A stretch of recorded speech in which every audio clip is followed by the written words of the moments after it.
saludo para todos los televidentes del canal comunitario de Andes AUPAN y para los televidentes que se encuentran en las redes sociales. El día de hoy nos encontramos en el Centro de Protección Social del Adulto Mayor en Campamento y vamos a presentar el programa de Estación Literaria.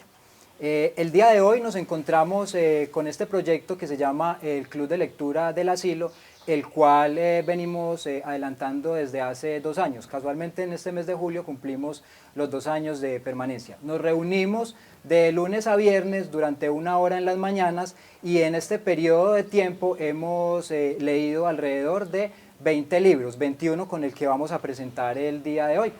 Este proyecto del Club de Lectura nace como una intención de trabajo social voluntario y sin ánimo de lucro, en el cual durante estos 2 años algunas personas de la comunidad Andes se han vinculado con nosotros y nos han ayudado dentro de la participación, ya sea leyendo o facilitándonos textos y libros con los cuales podemos leer acá. Tal es el caso de la señorita Stephanie Pérez, que se ha vinculado con este proyecto y nos ha facilitado textos como tal, de manera, digámoslo, como ciudadana, pero también en su rol y en su cargo. Como coordinadora de cultura de la actual administración, ha puesto también su equipo de trabajo a participar y de alguna forma ha creado una sinergia en este proceso de trabajo social. Bueno, realmente vincularse también a estos diferentes procesos que surgen también como creación cultural en nuestra cotidianidad, yo siento que es una necesidad y que toda la comunidad en general debe de alguna manera generar esa conciencia también de que nuestros abuelos y abuelas tienen en sus memorias las historias de nuestro territorio. En ese sentido, compartir y construir ese tejido de memorias y de vivencias es necesario. Por eso retomar estos espacios es vital para la construcción cultural y agradezco también esa invitación a ser parte de este proceso de una u otra forma y espero que sea también la invitación para que muchas andinas y muchos andinos empiecen también a retornar su mirada a iniciativas voluntarias como esta. En el Club de Lectura del Asilo han estado leyendo No hubo cielo, de Gloria María Posada Restrepo. Hoy vamos a avanzar con ellos y con ellas un poco en esa lectura. Inicialmente voy a contarles sobre Gloria María Posada Restrepo.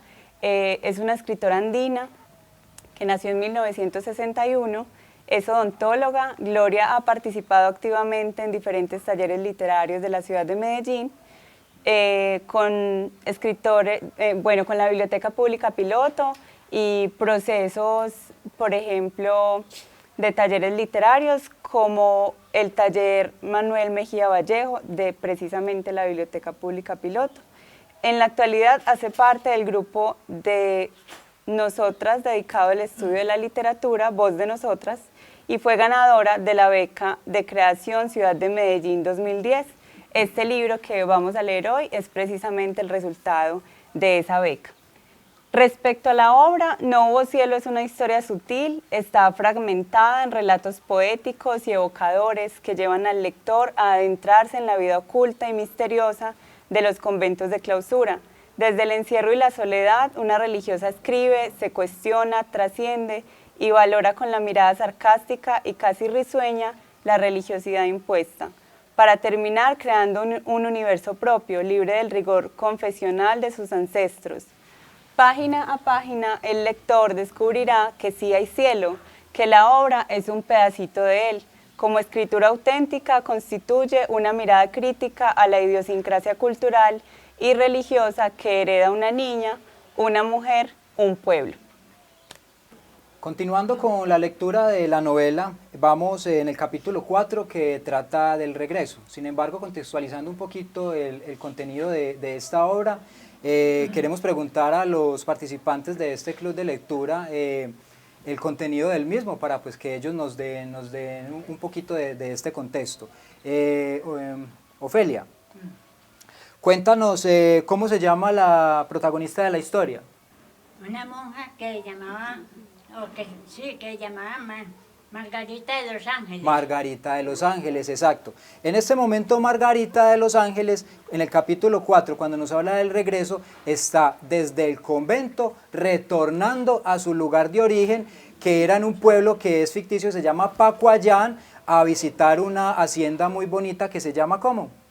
La Pasiflora. La Pasiflora. En esta hacienda ella tiene un interés muy especial en visitar, ya que ella recibió unas cartas de la madre, pero lastimosamente estas cartas le llegaron tarde. ¿Y llegaron en qué momento? ¿Cuando la madre qué? Cuando ya la mamá se había muerto. Cuando la mamá se había muerto. Pero resulta que ella ha sido, digámoslo, la persona heredera de las propiedades de la familia. Entonces, dentro de estos litigios legales, ella va a mirar qué es lo que va a pasar con esas propiedades. Continuamos con el capítulo del regreso y que denomina la heredera.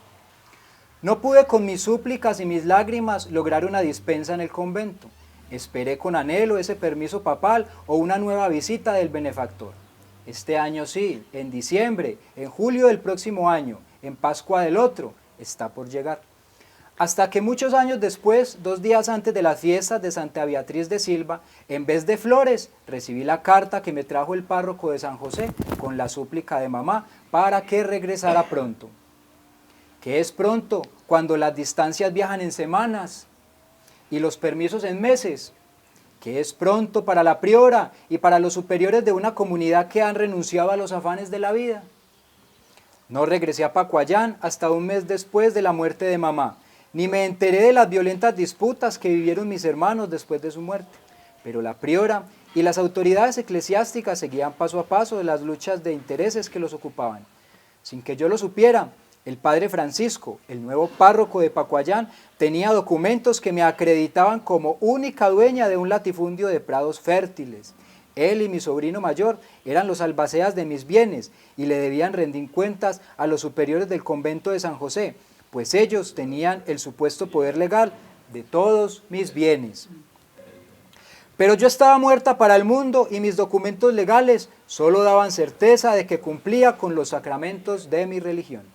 Debía primero resucitar y luego hacerme ciudadana y heredera. Volví con el padre Augusto y con 2 hermanas para que fueran testigos de mi vida en la tierra. Antes de aclarar mi situación, fui a visitar la tumba de mamá. Lágrimas de piedra. En el cementerio central, esculpida en mármol de Carrara, la imagen de una mujer uniformemente blanca lloraba sobre una lápida.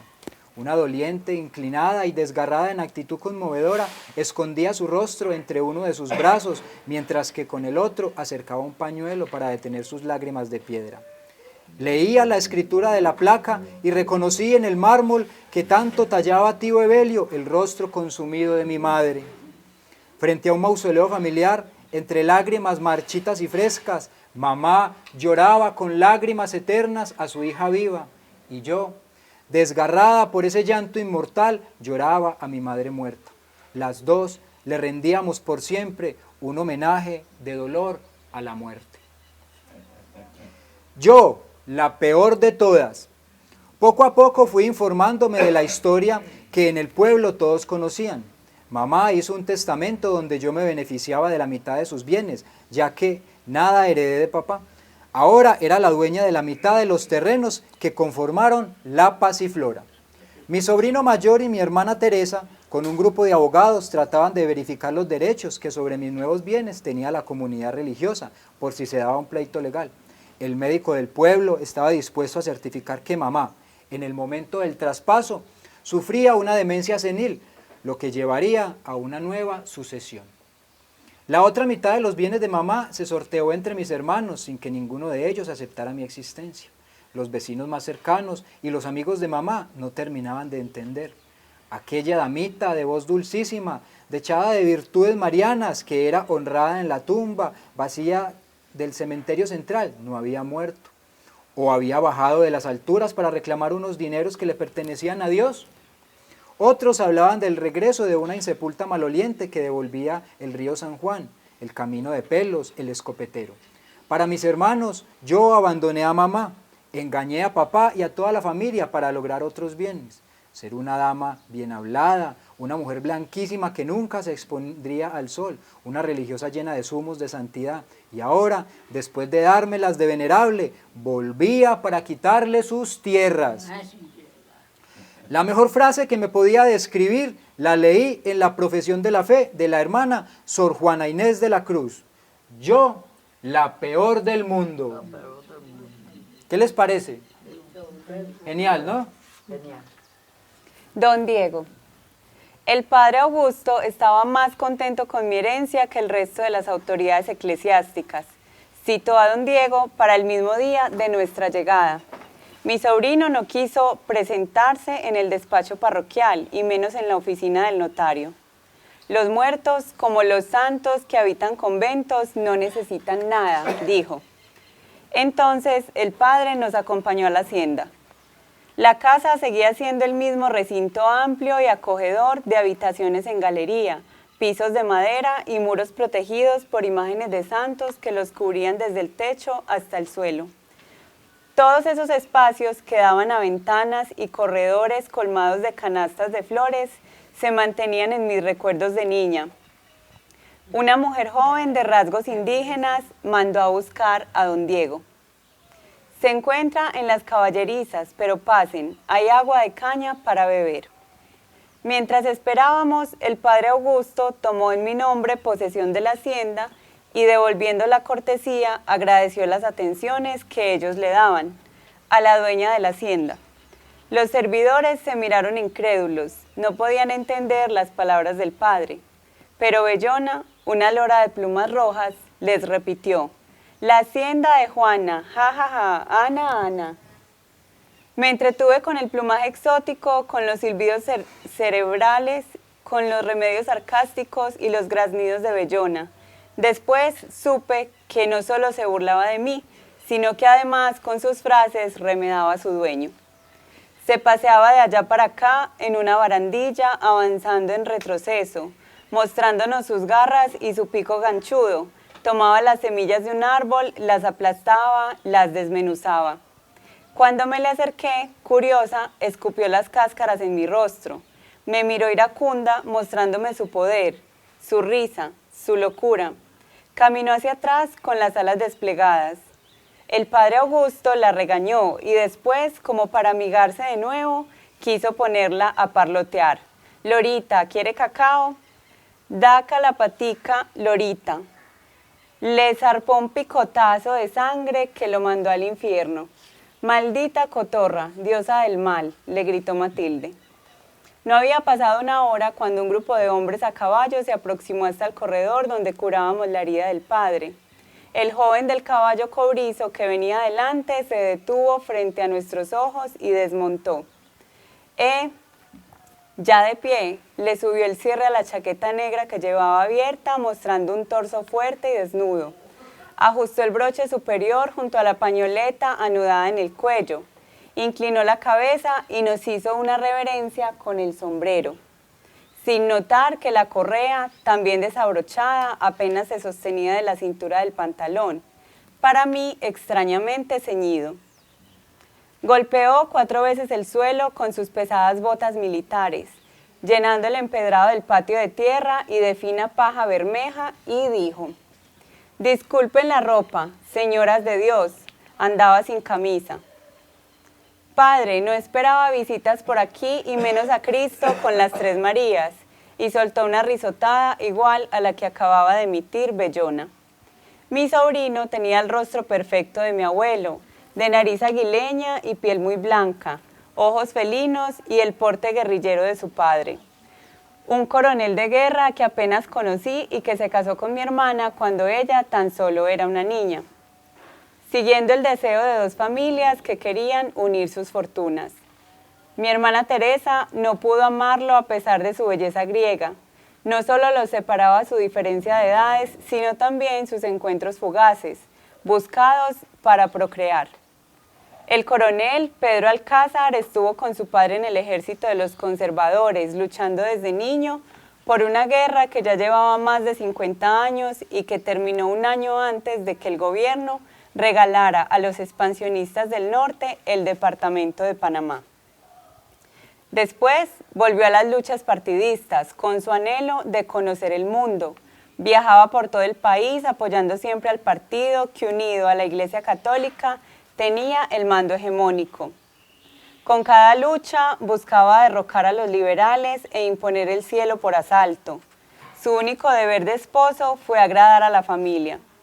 Los deberes económicos los delegó en su padre, un anciano octogenario que volvió de la guerra después de donarle a la causa antiseparatista su alma, una mano y un ojo. Y en mi hermana, que manejó como una señoraza todas sus haciendas, igual hizo con su papel de padre. Lo confió en ellos hasta que sus hijos estuvieron listos para seguir con la lucha que heredaban. La familia nunca le perdonó a mi padre que hubiera casado a su hija con un anciano cuando ella apenas era una niña. Don Diego volvió a la carga de ironías. Dios se preocupa por dinero. Padre? Hijo, dad a Dios lo que es de Dios y al César lo que es del César. La iglesia también come, por demás. Pareció reconocerme y saber todo de mí porque no preguntó ni intentó ni siquiera dudar con sus ojos cuando dijo mirándome: el cielo siempre ha tenido mujeres bellas y ricas. ¿No, tía? No, contesté, pero el padre Augusto lo hizo por mí.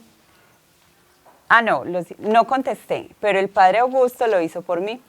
Le recuerdo que la hermana Juana es una monja de clausura y si está aquí no es por su voluntad, sino por petición del obispo diocesano, que le ha solicitado agilizar el asunto de las escrituras. Así que le ruego dirigirse a ella siempre como Sor Juana y evitar palabras como bella y tía. Esas son palabras de la tierra y no del reino de los cielos al que ella pertenece. No amanecimos en la hacienda a pesar del ofrecimiento de don Diego de Alcázar. El padre Augusto insistió en la necesidad de partir antes de que se escondiera el sol. No podía hallarnos la noche por caminos de herradura, pero antes de salir de allí volvió a recordarle a mi sobrino la premura de nuestra visita. Las firmas notariales que faltaban debían registrarse al día siguiente. A las 8 de la mañana, en el despacho notarial, no lo olvidé y recalcó el poder de la iglesia que tenía sobre mis bienes ya legalmente constituidos. La vida de Sor Juana, dijo, no es necesaria para que esos terrenos pasen a la comunidad. Así que espero, por amor a Cristo, que la salud de la hermana no esté en peligro alguno y que la priora pueda recibir los bienes sin tener que apelar a un poder legal del que ya se han sacado más de 10 copias, fielmente custodiadas. No entendí lo de mi salud, pero no pregunté, porque la risa burlona de don Diego dejó ver cuán innecesario era ese argumento. Mi sobrino aceptó hacer el trámite que estaba pendiente sin más demoras que las del papeleo regular. Extendió una mano áspera y fuerte que estrechó la mía. Sin soltarla, clavó sus ojos ácidos en mi cara y dijo: hace un mes la estamos esperando, hermana Margarita. Solo una cosa me preocupa. La hacienda siempre ha sido de la familia y todos deseamos que se mantenga así. En la región no hay nadie que pueda comprar esas tierras, a no ser el enemigo, y no queremos vecinos extraños. Su reverencia, Sor Margarita, Sor Juana o como se llame, entenderá que debe esperar unos días para poder venderla. Y ya que al parecer no es a usted a la que le interesa, sino a sus santidades de la Iglesia Católica y Apostólica, creo que el padre Augusto podrá llevarles un mensaje de paciencia. Mi madre desea comprarle. Habíamos caminado 3 kilómetros desde el sitio donde nos dejó un Jeep Willys y para regresar al pueblo debíamos volver caminando. Don Diego de Alcázar dio la orden para que trajeran las bestias que el indígena se había llevado al bebedero. Montó nuevamente su caballo y antes de que pudiera hablar tomó mi cuerpo, leve como una pluma entre sus brazos y me sentó de lado en la remonta. 2 hombres más hicieron lo propio con la hermana Irene y la hermana Clara, las ayudaron a montar en las bestias, pero ellas muy prevenidas se empecinaron en apoyar el pie en los estribos y no quisieron que les colaboraran con sus pesos y sus incómodas vestiduras. El padre tomó su propio caballo y alegre y libre se olvidó del regaño que sus ojos me prometían si descuidaba la distancia que hacia los hombres debía tener. Bajamos por un sendero de piedras irregulares y movedizas, sin saber si el miedo que nos sofocaba era hacia el galope de las bestias, hacia el piso quebrado que en cada vuelta nos esperaba con filos en las piedras, o hacia el calor brutal que exhalaban los cuerpos de los hombres a los que nos abrazábamos para no caer. Ave María Purísima. Sin miedos y sin pecado concebida, hermana. No hablamos más. Al otro día firmamos documentos. Yo, María Margarita de Los Ángeles, para este mundo, Sor María Juana de Asa, para el convento, y Sor Juana de Asbaje, para Lisi, era la dueña de la mitad de las tierras fértiles de la Pasiflora. Ahora debía entenderme con mi familia, venderles a ellos para evitar conflictos y entregar el dinero a la comunidad. No debía volver a la hacienda, solo tenía permiso para hospedarme en la casa de las hermanas de la presentación, pero yo tenía asuntos pendientes. Quería conocer a mis sobrinos, volver a ver a mis hermanas, hablar con la familia que vivía en las haciendas vecinas, recorrer la región y preguntar más por la vida de mi madre. Cosas mundanas todas, hija, pero obligadas para mí. No me quiero morir sin volver a ver este mundo. Desobedecí la orden de mis superiores, dejé que se enojara el padre Augusto y me expuse al castigo que me sería impuesto. No entendí de peligros ni advertencias, no esperé la prórroga de la dispensa que el padre decidió gestionar por mí. 2 horas después de la firma de las escrituras, en compañía de don Diego y regañada por las irascibles hermanas, tomé mi maleta y me regresé a la Pasiflora. Me instalé en la habitación que fue de mis padres, un recinto oscuro, amplio, habitado por 2 camas dobles, por 1000 cuadros de santos y por la efigie de mármol que algún día estuvo en el portal de la hacienda y que a mí se me antojaba ahora muy parecida a mi madre. Mamá, la imagen de mamá, levantada sobre un pequeño altar de flores, me miró de pronto y dejó escapar una sonrisa enigmática y milagrosa. Una sonrisa de Mona Lisa. La satisfacción del renacimiento o del reencuentro tan esperado, pensé. Me tiré a sus pies, la abracé y la llené de besos. Ella, con un movimiento pendular, arriesgó por mí su vida de piedra. Don Diego me dio 1000 explicaciones mientras insistía en que su madre era la única oportunidad que yo tenía para vender. No tanto porque fuera la terrateniente más adinerada del pueblo, sino porque mis tierras no valían más que para ella. La hacienda mayor estaba rodeada por las propiedades de mi hermana Teresa, su madre, una mujer testaruda como papá, violenta, temida por los lugareños. Pero mi hermana no quiso comprar, hacerlo significaba aparecer a mi lado, así solo fuera inscrita en los papeles públicos. Dígale a la monjita que ella está muerta y enterrada, que vuelva a su tumba como es debido, al lado de mamá y de la escultura que desde hace años la llora en el cementerio. Dígale que deje mis tierras en paz.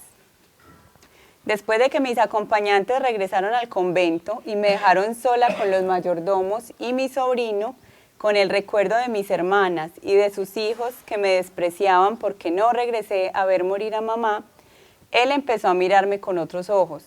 Yo sabía que me estaba enseñando a llevar la hacienda, pero también sabía que no lo consideraba necesario porque me quedaría poco tiempo y porque entre Tiberio y Matilde podían hacerlo todo. Siempre lo habían hecho bien, cumpliendo órdenes y entregando los dineros. Le pedí a don Diego que mandara llamar a todos mis sobrinos y a mis hermanas, y mientras ellos se decidían a organizar sus rencores para visitarme, me dediqué con él a recorrer la hacienda y la región. Cuando terminaban las oraciones matutinas, ya don Diego estaba ahí en el patio esperándome. Desayunaba conmigo, me subía a su caballo y me llevaba a donde yo quisiera ir. Visité con él los sembrados de café, el Alto del Indio, la Cueva del Esplendor. Le hablé de mi convento, del obraje, del mausoleo, de las horas de oración y de lectura sacra. Le hablé de los loros ojiamarillos que como espíritus santos me visitaban en el claustro y entonces me llevó al Alto de las Flores y buscó para mí una palma de cera. Una avecilla escondió su cabeza. Don Diego desenvainó su machete e intentó cortar la palma para que yo viera el nido. No lo dejé, atajé su mano cuando apenas iba en el aire. La maniobra me aproximó a su cara, a su sonrisa burlona. No lo haga, por Dios.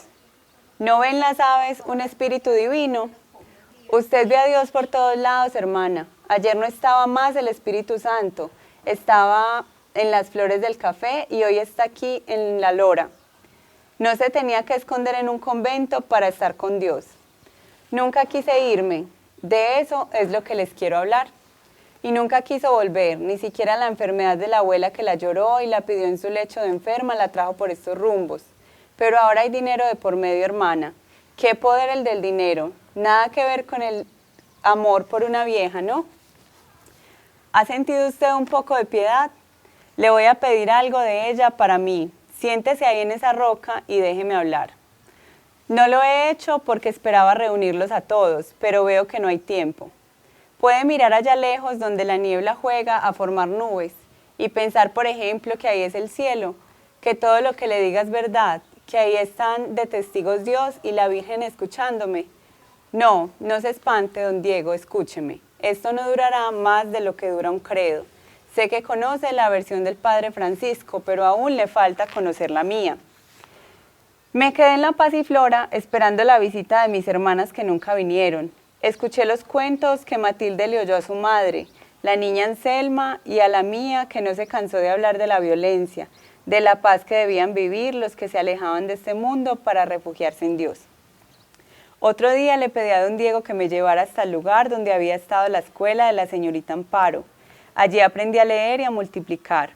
No esperaba encontrarla. Creí que en su lugar hallaría una tienda o una cantina de camino, pero estaba allí, reconstruida con fuertes vigas y muros de concreto, una construcción amplia con un patio anterior e instalaciones adecuadas para 100 chiquillos. Sin embargo, las paredes exteriores no estaban pintadas con figuras infantiles, no parecían una institución para niños. Las paredes, por el contrario, mostraban signos claros de violencia, grafitis rojos y azules tachados, imágenes de rostros avaliados, siglas que nombraban las nuevas agrupaciones guerrilleras. Me asomé por las ventanas de vidrios quebrados y vi al fondo, después de un montón de pupitres volteados y cubiertos de polvo, el tablero. Creí leer A, E, I, O, U a la escuela, pero fijé bien mis ojos y leí A, U, P. Pregunté qué significaban esas siglas y mi sobrino me contestó: Autodefensas Unidas de Pacuayán. Un movimiento cívico que lideran algunos ganaderos con ayuda de las autoridades para limpiar el pueblo de bandoleros y de guerrilla. No pregunté más, no quería entender, porque entonces mis ojos comenzarían a ver, mis oídos a escuchar la voz violenta del tío Evelio, mi mente se iría al baleado poblado de San José, a la estatua sin cabeza del Libertador, a las voces de los chiquillos guerrilleros que el tío preparaba para la guerra. Sabía que mi razón no aceptaba más violencia, se escabullía ante el mal. Me dediqué a las cuentas y más cuentas, sin son y sin interés para tener de qué hablar, para que yo le contara lo que él quería saber. Sumas y restas que partían de facturas nuevas con fechas viejas y llegaban siempre a saldos en rojo. No había dinero en el banco, nunca lo hubo, a pesar de que la Pasiflora seguía siendo la mejor hacienda de Pacuayán. La mejor para mí, por orden de mamá, que se empecinó en ello antes de morir. La mitad de la Pasiflora, con la mitad del ganado y los fondos necesarios para construir un convento de clausura en Pacuayán. Pero nadie contaba conmigo ya. No después de que se habían cansado de buscarme en cada rincón del mundo, en cada vereda, en toda la región. De esta forma, terminamos la sesión de lectura hoy de nuestro club de lectura del asilo de campamento, en compañía de este grupo tan encantador de abuelos que nos están aquí rodeando. Esto fue Estación Literaria.